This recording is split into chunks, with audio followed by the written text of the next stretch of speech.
che cosa succederà domenica 6 maggio a Jesolo. Domenica 6 maggio, One Way Jesus, Gesù, il senso unico della vita. E abbiamo preparato questa festa dei giovani triennale ormai da tanto tempo e ci attendiamo veramente tanti giovani per festeggiare insieme al patriarca nostro Signore.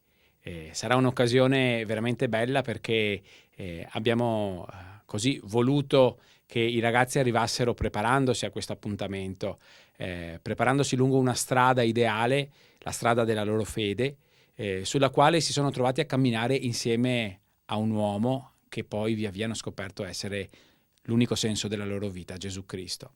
Ci siamo ispirati alla parabola, al brano evangelico di Emmaus che lo scorso maggio, un anno fa ormai, il Santo Padre ci ha consegnato a San Giuliano, questa grande immagine dei due discepoli che camminano e incontrano la vita, il risorto. E allora abbiamo detto come non cogliere questa occasione, invitare i nostri giovani a rendersi conto che nel loro cammino il risorto ha un senso e anzi un senso unico, one way.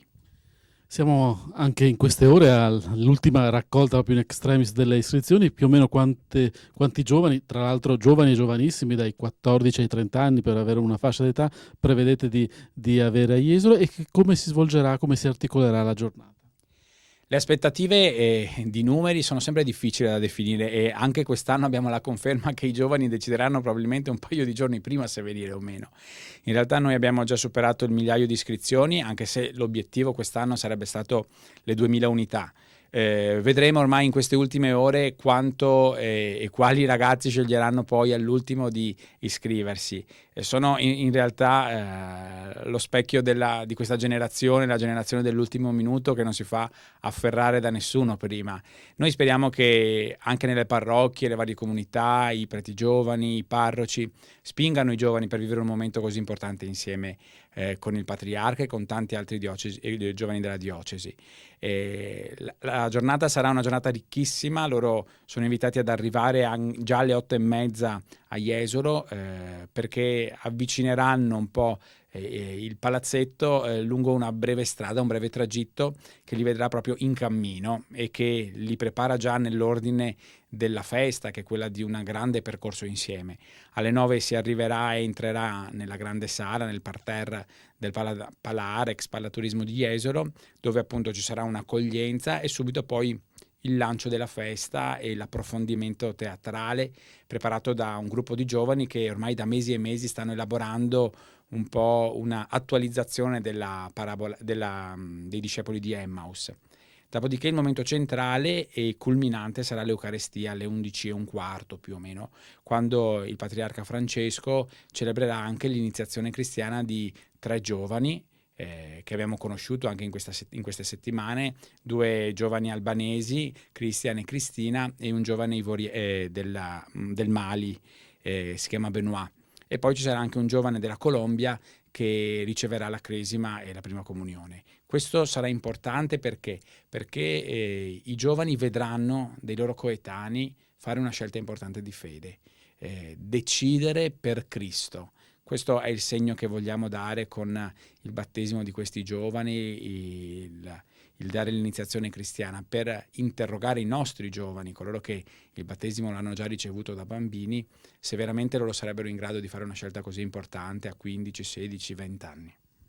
Nel pomeriggio poi spazio a vari momenti, varie animazioni e poi nel finale anche una sorta di mandato che il patriarca affiderà ai giovani. Tra l'altro il patriarca Francesco è al suo secondo vero momento di incontro con i giovani, il primo è stato proprio il sabato pomeriggio dell'ingresso. Ecco, com'è stato questo primo approccio in un momento tra l'altro anche molto particolare di preghiera, di adorazione eucaristica nel primo momento e in un momento anche composito con anche momenti di animazione e festa adesso? Certo, il momento dell'adorazione eucaristica per la sua entrata il 24 marzo scorso è stato essenzialmente e principalmente un momento di preghiera. Si è percepita al Sacro Cuore proprio l'unità dei giovani con il loro vescovo nella preghiera della Santissima Eucaristia. Evidentemente il momento non poteva essere però condiviso nell'ordinarietà, nell'incontro, perché poi quella giornata è stata una giornata frenetica fin dalle prime ore, lo sappiamo bene. Però è stata in qualche modo una promessa una promessa di rivederci, ed era proprio questo, ed è questo l'appuntamento in cui invece il patriarca potrà incontrare vis-à-vis quasi tutti i giovani. Infatti il pomeriggio, soprattutto nella prima parte, il momento degli stand e dei forum, vedrà proprio la possibilità dei giovani di vivere diverse esperienze all'interno di tutte queste esperienze associative, di movimento, di parrocchie che proporranno le loro iniziative, i loro progetti. Un momento, una sorta di fiera delle idee in cui ci si potrà scambiare, incontrare, salutarsi, vivere anche dei momenti gioiosi e di festa, e anche degli approfondimenti attraverso alcuni forum interessanti. E in quel momento il patriarca sarà in mezzo a loro, quindi girerà per gli stand, parteciperà con loro ai forum, scambierà, si farà fotografare, parlerà, li inviterà ai prossimi appuntamenti, e quindi è un momento preziosissimo in cui proprio il vescovo sta con i giovani e vive con loro il momento della loro ferialità. La conclusione poi della festa vedrà idealmente tanti percorsi che i giovani dovranno avere da percorrere davanti a sé. L'idea è questa: dopo l'esperienza degli stand loro riceveranno un biglietto con una sorta di destinazione, un profilo di viaggiatore che loro acquisiranno durante gli stand. In base poi a questo profilo del viaggiatore che ciascuno dei giovani avranno un po' un impegno su quale deve essere il percorso, il continuum del percorso che dovranno fare una volta tornati a casa. E qui il patriarca appunto li inviterà a essere fedeli al risorto e al fatto che lui cammina insieme con loro.